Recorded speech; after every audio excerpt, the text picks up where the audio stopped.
Monsieur, bonjour. Merci de suivre cet entretien qui nous apporte le Premier ministre malien, M. Jovenel Portala Maïga. Bonjour, Monsieur le Premier ministre. Alors, vous êtes en visite à Ouagadougou, la capitale du cinéma africain. Vous avez assisté à la cérémonie d'ouverture du FESPACO hier. Comment est-ce que vous avez apprécié cette cérémonie? Comme je l'ai dit dans mon discours hier, au nom du président de la transition malienne, le FESPACO n'est plus seulement un festival burkinabé, c'est un festival africain où tous les hommes du cinéma et par extension les hommes de l'art viennent exposer régulièrement les œuvres qui sont les siens. Mais chaque fois, me semble-t-il, il y a une question qui préoccupe les Africains. Aujourd'hui, c'est la lutte contre le terrorisme, l'existence même des États africains qui est mise en cause. Et le Mali et le Burkina Faso sont deux pays du Sahel qui sont durement éprouvés par ce terrorisme. J'expliquais que les guerres, comme on le sait, naissent dans les esprits des hommes, les conflits aussi. La paix aussi, c'est dans les esprits des hommes qu'elle apparaît.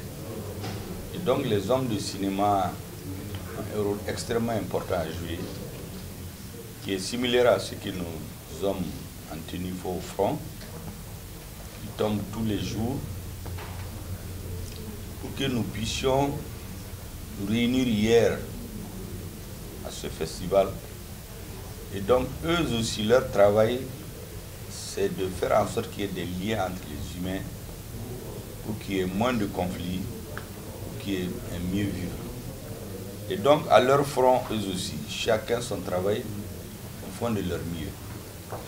J'ai indiqué aussi que, par rapport à la situation que nos États vivent, il est très important que l'on comprenne qu'il faut que nos armées soient soutenues, soient aimées, qu'on leur donne les moyens de nous défendre. C'est la condition sine qua non au retour de la sécurité, donc au retour de la paix, et une situation même de bonne réflexion pour les artistes, pour amener les populations à se donner la main, à aller de l'avant. Et donc ce festival, placé sous triangle cette année, c'est vraiment un festival du Sahel, et pas de là le Sahel, de toute l'Afrique, je dirais même tout le monde. Le Burkina donne un bon exemple. Hier, on a été vraiment impressionné par tout ce qui a été fait et dit par les artistes et ceux qui ont parlé, particulièrement les Maliens. J'en étais très fier hier, surtout par rapport à ce qu'ils ont chanté, l'hymne national des deux pays, joué par un artiste malien. J'en étais très fier. Sidiki Diabaté. Alors, Monsieur le Premier ministre, justement, dans votre discours, vous avez appelé les cinéastes à jeter un regard sur ce qui se passe dans le Sahel. Concrètement, que peut-on attendre des cinéastes sur la question du terrorisme? Les cinéastes ont un rôle extrêmement important. Ils doivent accompagner sur deux fronts. Le front intérieur, c'est encourager nos populations à s'aimer, à être unis, à refuser le débat qui vient d'ailleurs, qui consiste à opposer nos ethnies qui ont vécu des décennies ensemble sans problème. Souvent des ethnies transnationales, pour faire en sorte que nos États se désagrègent. Donc sur le front intérieur, le rôle des cinéastes, c'est de déconstruire ce discours-là dans les esprits des citoyens africains. Le deuxième rôle, me semble-t-il, que les cinéastes doivent jouer, auront à jouer, c'est imaginer des formes nouvelles de soutien à notre armée, à nos armées, pour qu'un militaire qui est au front sache que s'il tombe, il est honoré par l'histoire, il sera honoré par l'histoire et son peuple ne l'oubliera jamais. Lorsqu'ils sont galvanisés pour se battre, ils savent qu'ils ne tombent pas pour rien. que leurs enfants, leurs épouses, leurs parents, leur postérité sera retenue et récompensée par la nation, ils auront le cœur à la tâche parce qu'ils savent que la nation compte sur eux. Lorsque cette même nation, entretenue par les artistes, travaille aussi sur ce front d'amour vis-à-vis de son armée, le front d'amour vis-à-vis de son voisin, ça va renforcer la cohésion sociale. Il me semble que les cinéastes ont un très grand rôle à jouer ici aussi. Et justement, Monsieur le Premier ministre, la question sécuritaire a été le principal sujet de votre visite à Ouagadougou. Que peut-on retenir des échanges entre les partis burkinabés et maliens? Je crois que le Burkina Faso et le Mali aujourd'hui regardent dans la même direction. Les peuples en réalité étaient en avance sur les dirigeants. J'ai donné l'illustration la plus parfaite quand il y a eu l'embargo contre la République du Mali. Les peuples burkinabés à la frontière et les peuples maliens ont refusé des frontières. C'est les frontières aériennes qui étaient fermées pour des raisons que vous savez. Les peuples ont envie d'être ensemble. C'est généralement les mêmes peuples de part et d'autre. C'est quelqu'un qui est venu d'ailleurs, qu'on appelle colonisateur, qui a dressé ces frontières-là. Et donc il appartient aux dirigeants de vibrer à la même fréquence que les peuples. Nous avons eu la chance aujourd'hui d'avoir deux dirigeants à la tête de nos deux pays qui veulent poser des actes historiques, qui veulent laisser leurs traces conformément aux souhaits des peuples, aller vers l'union de nos deux peuples et d'autres peuples africains, parce que pour ce qui concerne le Mali, j'ai rappelé hier que dans toutes nos constitutions, depuis l'indépendance, malgré les changements de régime, quelque chose a été maintenu, c'est que les Maliens sont prêts à abandonner tout ou partie de leur souveraineté au nom de la construction de l'unité africaine. C'est ancré chez tout Malien dès le bas âge. Lorsqu'il se trouve aujourd'hui deux dirigeants à la tête de nos deux États qui sont pour la réalisation de cet objectif majeur, il appartient au corps intermédiaire, les gouvernements, les syndicats, les parlements, la société civile, la jeunesse, les femmes, de pousser à cela pour rendre irréversible. Pour que, quelle que soit la direction, parce que la finalité de toutes les transitions, c'est d'élire un régime à la tête des États, que les actes posés soient tels qu'on ne peut plus retourner en arrière, parce qu'il n'y a pas de justificatif, parce que les peuples ne sont pas d'accord. C'est ça notre rôle. Et réfléchir aussi sur les raisons qui ont fait que cela n'a pas pu être par le passé. Parce que les peuples l'ont toujours voulu. Pourquoi les dirigeants n'ont pas pu s'entendre? Il faut qu'on identifie tout cela et les surmonter avec l'accompagnement de nos deux chefs d'État. Justement, les peuples sont déjà fédérés, comme vous le dites, mais comment est-ce qu'on fait pour gérer, concrétiser la fédération, tant souhaiter non seulement le Mali, le Burkina, mais également la Guinée? Comment on peut concrétiser cette fédération sur les plans administratifs et politiques?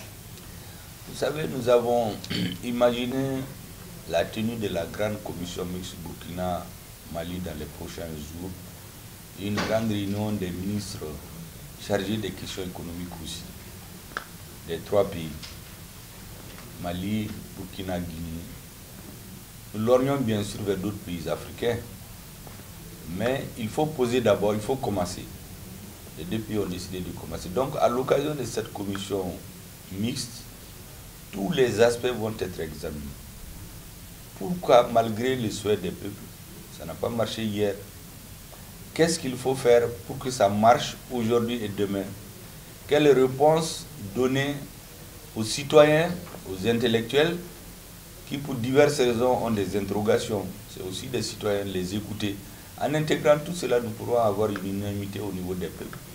Donc c'est une réflexion qui est lancée à tout le monde, que chaque pays vienne avec des propositions, en prenant bien sûr d'interroger son peuple, de discuter avec les intellectuels, les universitaires, pour que cette transition laisse ses traces. Vous savez, chaque génération a ses missions.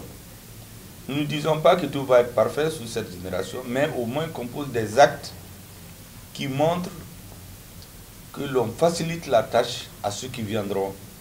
Comme je l'ai dit, les peuples n'ont plus de problème en réalité. C'est les dirigeants d'organiser tout cela sur le plan administratif, sur le plan politique, économique et social.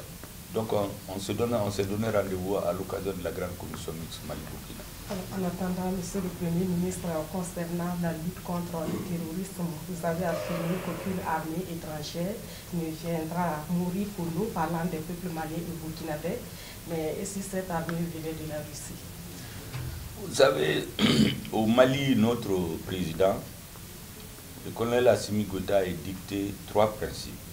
Je crois qu'ils sont partagés par tous les hommes de bon sens. Pour collaborer avec le Mali, il ne faut pas chercher le midi à 14 h. Il y a une triptyque qu'il faut respecter. La première des choses, il faut se dire que c'est un État souverain.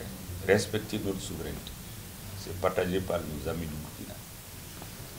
La deuxième chose, c'est que le Mali est le libre choix de ses partenaires stratégiques et de son partenariat. Beaucoup parlent de la Russie, mais en réalité, le Mali coopère avec beaucoup de pays du monde. Et même au Conseil de sécurité, c'est des grandes puissances autres que la Russie qui accompagnent le Mali. Bon, on parle beaucoup de la Russie parce qu'il y a une certaine classe politique ailleurs qui fait la fixation sur elle. La troisième chose, c'est les intérêts du peuple malien. Parce qu'au finish, tout ce que nous faisons, c'est pour ses intérêts. Chaque fois que ces intérêts sont compromis, nous ne pouvons plus avancer. Et donc, pour nous, respecter notre souveraineté, nous laisser librement choisir nos partenaires stratégiques et notre partenariat stratégique et défendre à tout instant les intérêts de notre peuple. Ce triptyque est largement partagé par nos frères et sœurs du Burkina Faso, ce qui fait que ce soit la Russie, au Mali aujourd'hui, notre appui principal c'est la Russie, nous ne nous en cachons pas, que ce soit d'autres partenaires. Le Mali aujourd'hui est équipé militairement de façon diversifiée avec beaucoup de partenaires. Les drones qui sont au Mali, ce n'est pas un secret, ce n'est pas des drones russes, c'est des drones que nous avons eu avec d'autres partenaires, dont nos amis, entre guillemets, ailleurs parlent peu. Bon, nous les laissons parler de cela. En tout cas, ils ont dit dans une certaine presse que le Mali ne disposera jamais de drones. Nous avons des drones armés qui n'ont pas été achetés avec la Russie. Nous avons d'autres partenaires. L'infanterie malienne est équipée par des pays qui ne sont pas forcément la Russie. Donc, tout pays qui respecte les triptyques sera notre partenaire. Il se trouve aujourd'hui, historiquement, ce dont on avait besoin, c'est des vecteurs aériens. On a un territoire très vaste, 1 240 000 km².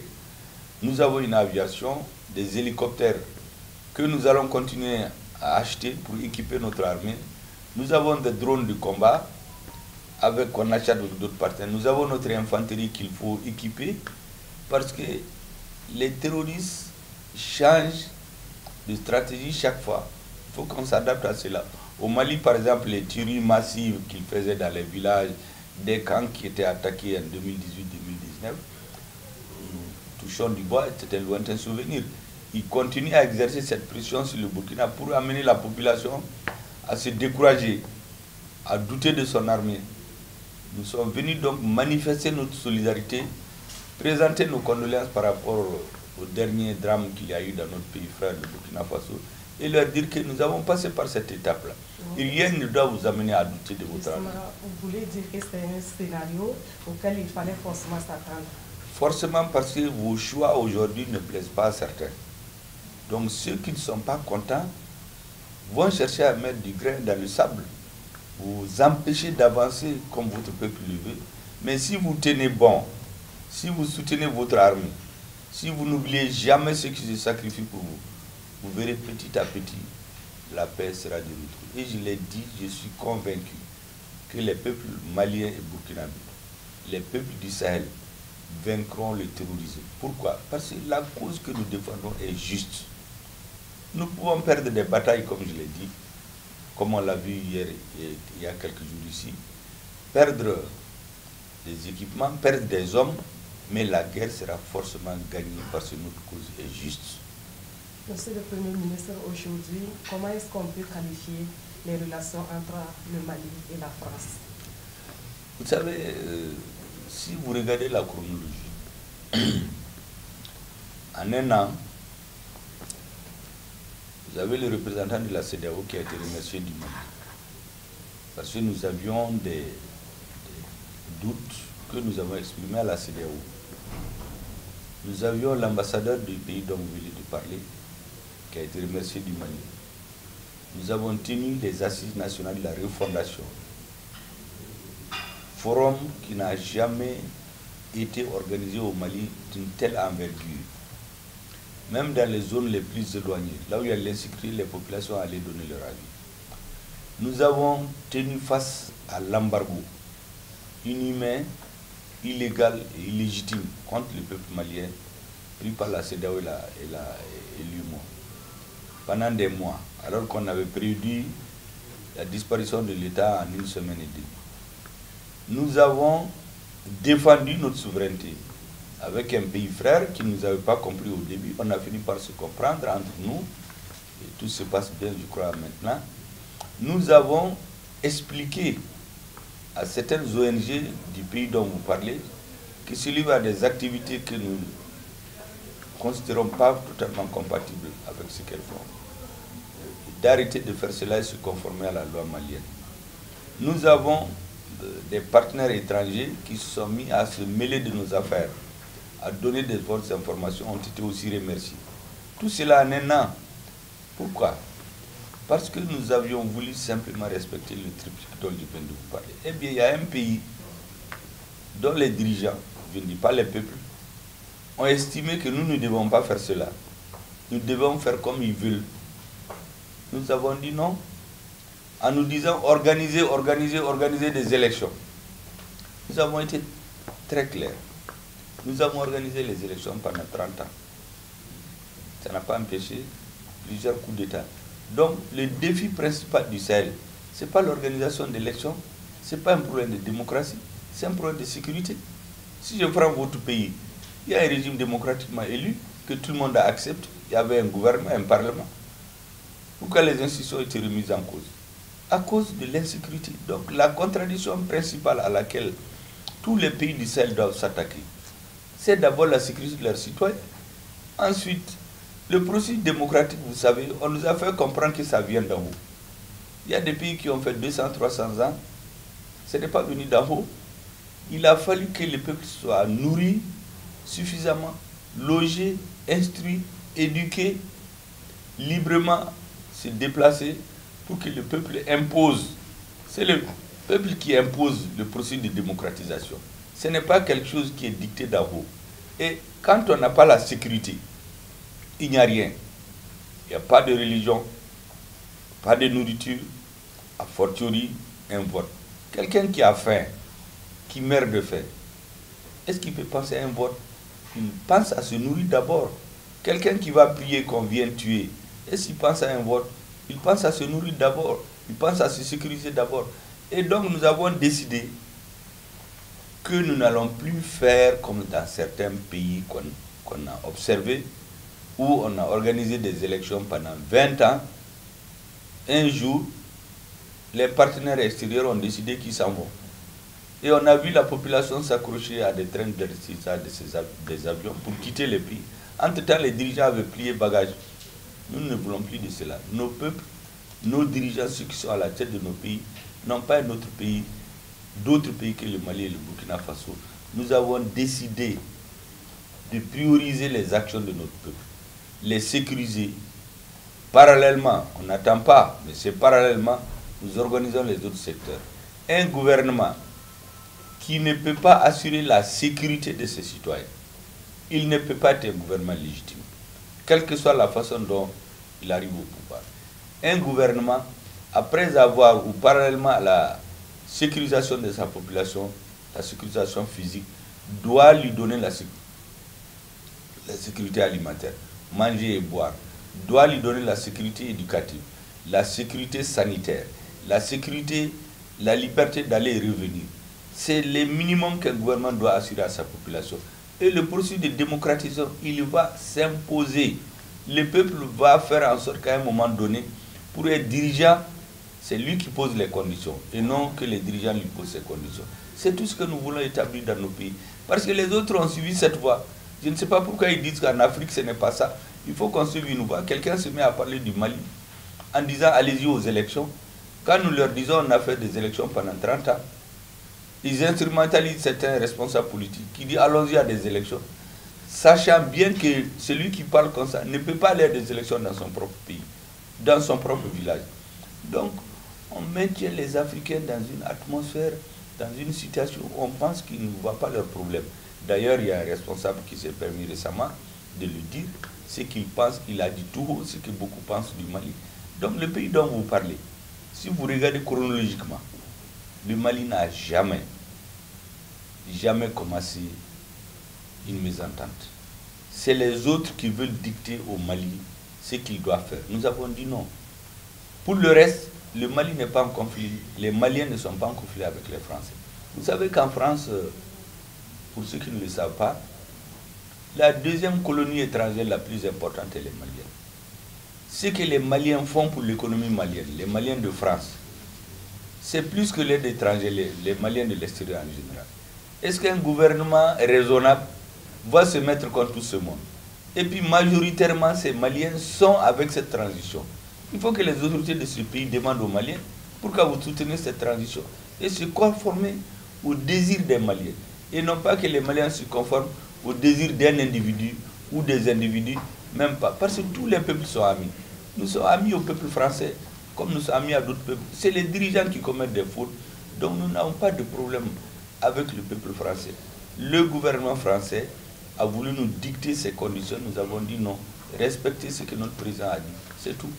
Donc on pourrait s'attendre à une relance, pour ne pas dire une réconciliation, pour peu que le peuple de la France respecte les conditions du peuple malien. Tout pays qui respecte les triptyques que notre président a énoncés est notre partenaire. Maintenant, si on veut pousser les relations d'amitié plus loin, on en parle. Mais on ne veut plus recevoir des injonctions de quelque fonctionnaire que ce soit, de quelque politique que ce soit. Nous voulons qu'on se parle et non qu'on nous parle. Alors, Monsieur le Premier ministre, vous avez un peu évoqué le cas de la CEDEAO, qui, lors de son dernier sommet extraordinaire, a décidé de maintenir les sanctions à l'encontre des 3 pays du Sahel en transition. Comment est-ce que vous avez accueilli cette nouvelle décision? Vous savez, aujourd'hui, nous avons de sérieuses interrogations sur les prises de position officielles de certaines organisations sous-régionales et régionales en Afrique. Parce que nous savons très bien que les peuples ne pensent pas comme les dirigeants pensent. Or, ces organisations, quand elles ont été créées, c'est des organisations des peuples. Aujourd'hui, c'est des dirigeants qui se réunissent, qui parlent au nom des peuples, qui violent la loi souvent pour soi-disant instaurer un régime démocratique. Mais vous ne pouvez pas construire la démocratie en violant la loi. L'embargo qui a été fait contre le Mali, nous l'avons démontré par A plus B. C'est illégal au sein de l'UEMOA, suivant les textes de l'UEMOA. C'est illégal suivant les textes de la CEDEAO. C'est illégal suivant les textes de l'ONU. C'est pour ça à l'ONU d'ailleurs ça n'a jamais passé. Maintenant, les jeux des dirigeants, celui qui préside, qui ne préside pas, qui donne des injonctions au Mali, nous sommes au courant de tout. Nous savons que dans leur fonds intérieur, la quasi-totalité de ces présidents, ils ne pensent pas que ces résolutions-là sont bonnes. Nous nous sommes très bien informés. Nous savons que tôt ou tard, la vérité, la patience des Maliens, le temps vont nous donner raison. Tôt ou tard, les déclarations faites par certains dirigeants qui, par solidarité, accompagnent leurs homologues pour éviter des frictions entre les États, n'ont rien à voir avec leur humeur intérieure et la vie de leur peuple. Nous sommes très bien au courant aujourd'hui de ce qui se passe dans la réalité, souvent qui est différent de ce qui se dit. Par exemple, récemment, j'ai vu un communiqué alambiqué où on parle de situation d'un groupe ethnique au Burkina Faso, mais tout le monde sait que c'est faux. Les mêmes ont tenu les mêmes propos concernant le Mali, au nom d'organisations sous-régionales, sans venir nous voir, en se référant sur quoi? Sur des vidéos sur les réseaux sociaux. Mais ce n'est pas sérieux. Nous avons décidé vraiment de travailler avec les peuples, de travailler bilatéralement avec les dirigeants qui veulent bien comprendre nos problèmes et nous comprenons leurs problèmes. Maintenant, tout ce qui se dessine sur le plan sous-régional pour venir fait de la communication politique, ça n'engage que ceux qui la prennent comme décision. Et nos gouvernements, nos ministres des Affaires étrangères du Burkina Faso, de la Guinée et du Mali, que je félicite au passage par rapport à la grande décision importante qu'ils ont prise en début février, les lobbying et les explications qu'ils ont données à l'Union africaine. Aujourd'hui, la quasi-totalité de l'Afrique connaît la position de nos trois pays et je crois que les peuples partagent cette position. Et les dirigeants aussi, dans leur fond intérieur, savent que nous n'avons pas tort. En attendant, est-ce que ces trois pays qui sont sous le coup des sanctions de la CEDEAO, est-ce qu'ils ont véritablement les moyens de résister et jusqu'à quand? Vous savez, je vous ai dit hier qu'il faut croire en votre armée, il faut croire à votre peuple.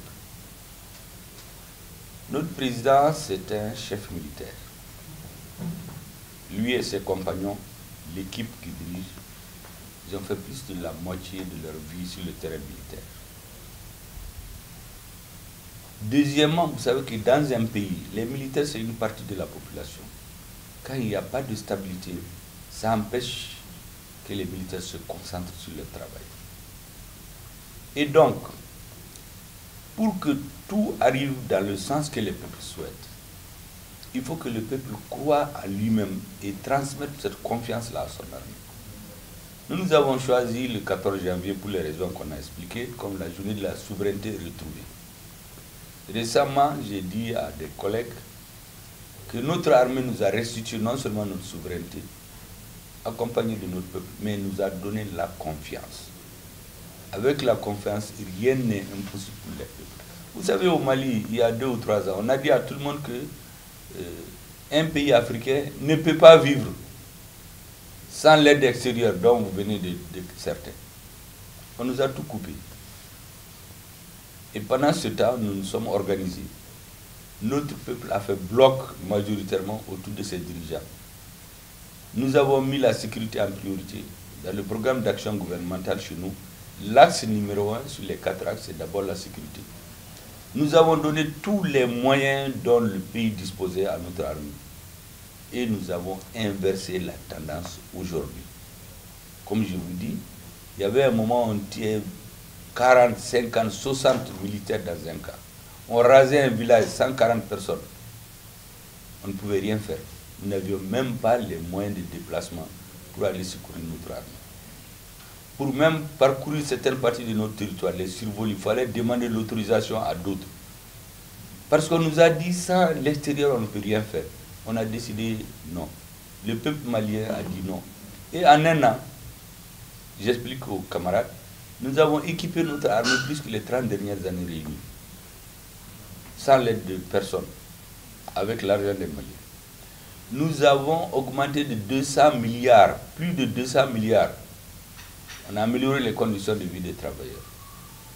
Mais, pour cela, nous avons d'abord eu confiance en nous-mêmes.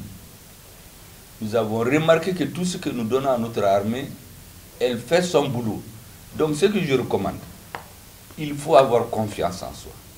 Quand les Africains auront confiance en soi, ils comprendront qu'ils peuvent tout résoudre. Rien de l'extérieur ne viendra nous sortir de la pauvreté. Beaucoup de chefs d'État d'ailleurs le disent, je ne sais pas pourquoi ils font des discours contraires souvent. Ils disent que l'aide extérieure n'a jamais développé un pays. 2, au Mali, nous avions 50 000 forces armées militaires, forces armées, disons, dans notre pays.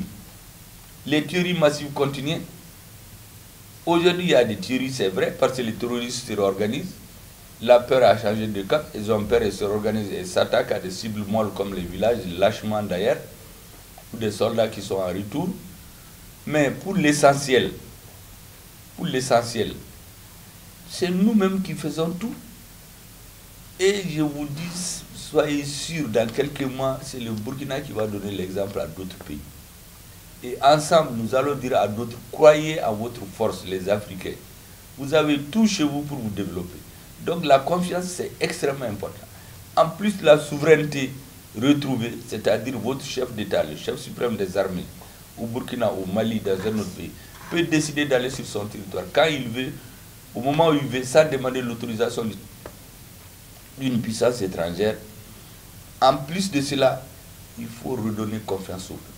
Quand vous avez confiance, rien n'est impossible. Chez nous, d'ailleurs, on dit que le découragement n'est plus malien maintenant. Et je crois au Burkina aussi. Le découragement, là, c'est ailleurs, ce n'est plus chez nous. Alors, Monsieur le Premier ministre, j'aimerais vous entendre sur la question de l'exploitation minière. Oui. Non, on continue, madame. Alors, Monsieur le Premier ministre, j'aimerais vous entendre sur la question de l'exploitation minière au Mali et au Burkina Faso. En quoi est-ce que c'est important pour les deux pays de prendre cette question comme un défi commun? Vous savez, chaque pays fait ce qu'il peut. Je viens de vous expliquer comment nous nous en sommes sortis pendant l'embargo. Grâce à la mobilisation de notre peuple, toutes les couches, les syndicats, les religieux, les opérateurs économiques surtout, parce que c'est eux qui fournissent la population en denrées alimentaires. Et pour cela, il a fallu, notre armée aussi, pour cela, il a fallu que le leadership change. C'est le même pays, les mêmes citoyens, avec moins de moyens. On a eu un nouveau leader qui a montré la voie. Nous avons tous cru et on l'a soutenu. On s'en est sorti. Pourtant, on nous disait, pas de moyens, pas d'aide extérieure, vous ne pourrez rien faire. Donc, il faut prendre ces richesses chez soi. Les Burkina et le Mali ont cette caractéristique. Le coton et l'or, quand on parle de ressources minières, on parle beaucoup de l'or, mais chez nous, il y a beaucoup d'autres ressources minières qui peuvent faire que nos pays vont se développer, je crois, à une vitesse accélérée dans les années à venir. Donc ces ressources-là, si on les prend chez nous pour résoudre nos problèmes, c'est le problème de qui? Mais on nous fait croire que toute la vie de notre population se résume aux ressources minières. Les ressources minières font partie des richesses de notre population. Donc ce que je peux dire là-dessus, pour répondre à votre question, c'est que nos gouvernements doivent avoir, au nom de leur peuple, la liberté de disposer de ces biens et les utiliser au service exclusif de la population. Personne d'autre, sauf s'il veut juste épiloguer, n'a le droit de censurer ce que le peuple veut faire de ces richesses-là. Ces richesses nous appartiennent, nous en ferons ce que nous voulons. D'ailleurs, au Mali, nous voulons créer une société minière qui sera une société d'État. Ça s'appelle la SOREM. Nous avons compris que dans certains domaines, il faut que le pouvoir régalien de l'État s'exerce. Parce que tant que tout va bien, on est content. Quand ça ne va pas, on cherche l'État. Quand tout va bien, on essaie de délégitimer l'État. Et ceux qui nous enseignent cela, quand ça ne va pas chez eux, c'est les premiers à secourir leurs grandes banques, leurs grandes entreprises. L'État intervient, mais chez nous, on nous dit que l'État ne doit rien faire. Il doit aller se promener et laisser le pays comme ça. Ça, c'est terminé chez nous. Et je crois chez vous aussi, d'après les informations que j'ai, les dirigeants ont pris conscience qu'il faut que les ressources des pays soient à la disposition des populations de ces pays, et pas quelqu'un d'autre. Justement, est-ce que vous pouvez dire qu'il ne faudrait plus accorder une place aux investisseurs étrangers dans ce domaine? Non, au contraire, un investisseur qui vient, vous savez, c'est des opérations qui demandent de gros moyens, que les États n'ont pas souvent. Un investisseur qui vient, nous discutons. S'il s'entend avec le gouvernement et le peuple, il n'y a pas de problème. Parce que là où l'État ne peut pas tout faire, il faut que le privé intervienne. Je ne suis pas en train d'expliquer que les privés ne doivent rien faire. Au contraire, on remarque globalement que le monde s'est développé à partir de la combinaison intelligente entre le privé et l'État. Ce que je veux dire, c'est de ne pas délégitimer les États quand ça arrange certains, en disant que tout doit être privatisé, y compris les secteurs stratégiques. On nous l'enseigne, mais ceux qui nous l'enseignent ne font pas ça chez eux. C'est ce que je veux dire. Sinon, les privés aujourd'hui, je viens de vous expliquer comment le Mali a résisté à l'embargo, et c'est le secteur privé malien. Cette initiative, ce dynamisme-là, qui existe chez le privé, il faut que l'État le cherche, l'allie à ses options stratégiques dans l'intérêt supérieur des populations.